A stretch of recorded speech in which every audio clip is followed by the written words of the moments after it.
Okay, I'm going to shoot a little video here. It's kind of dark, so you probably won't be able to see much from the video, but I do have pictures. Let's play a game called Which One is the Real Card and Which One is a Forgery.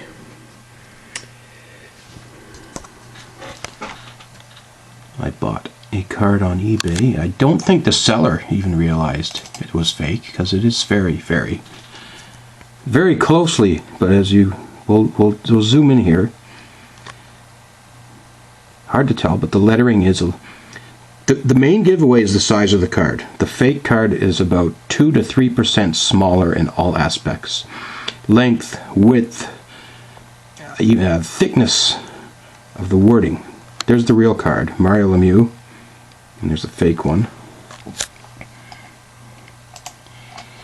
This one is definitely more obvious. You can see that the one on the right is clearly, when lined up, it is quite a bit shorter, smaller, whatever you want to call it. The texture, that's another thing we'll get into. The person who sold me the card was under the impression that it's stained by water or coffee. Here's another example of the sizing. The one on the right, obviously a little bit smaller. I mean, and you won't get that from the video, but the texture is another thing. The type of paper used and everything. But it's sneaky. If you're going to rip someone off with a counterfeit card, it's a lot easier to pass one off when you say, oh, there's coffee stains on it. They've even got fake bubblegum residue scratches on the card. Here you can clearly see now which one's, the one on the left is the real one. Quite a bit bigger than the other one. The detail is another thing. You look for little things that they may have missed.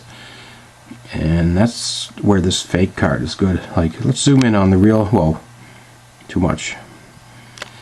Little details like his chin strap,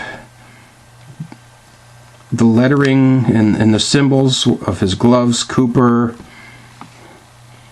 the crease. See, look, the crease in the shoulder, Coopering. I mean, whoever made this fake card did a pretty good job from the naked eye. I mean, Buddy's pictures on eBay were not as clear as my scans. It looked like I was looking at a slightly fuzzy. So here's another thing. I mean, I do have real live stained cards that I've legitimately spilled coffee on. But this one had the texture. That's the old-fashioned Mario Lemieux cardboard. This one's almost got like a plastic coating over it.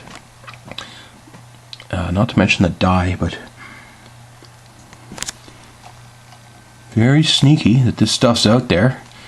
And luckily, the individual has agreed to accept a refund. Didn't pay too much for this. I mean,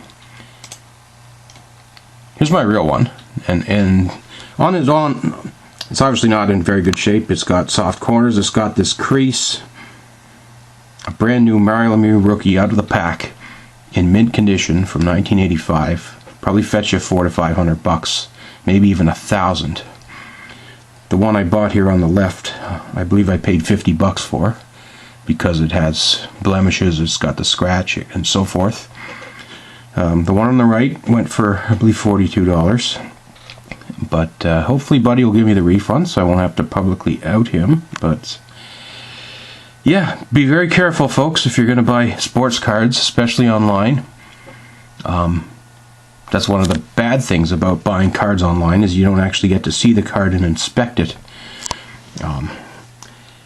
Without the benefit of being able to compare photos, so you would have no idea that the card being depicted on the right was actually smaller than the legit card.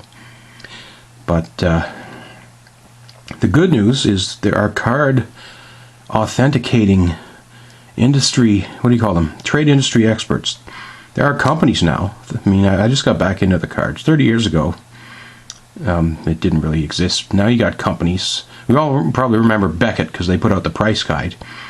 Beckett, PSA, KSA, the 3 big names that authenticate and grade cards, and will literally seal them in hard plastic and give them a grading, so you know if you see a card that has been graded by those folks, they can tell you for sure if it's real.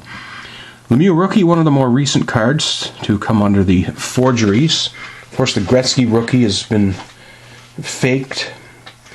It's probably also worth noting that there's a legitimate o-pee-chee re-release, 1992. They did an anniversary set, but it clearly labels at the bottom, underneath the Mario Lemieux, that it's not the real card. And there's no such thing as a reprint. There's no anyone who claims they've got a legit reprint, it's a fake, it's a forgery. So they're worth nothing. So don't waste your time. Anyway, that was kind of fun. Hope you enjoyed our little lesson on cards. I'm sure there's many others out there. How to spot a fake card. Even the yellowing, it's pure. Oh well, it is what it is. Lesson learned.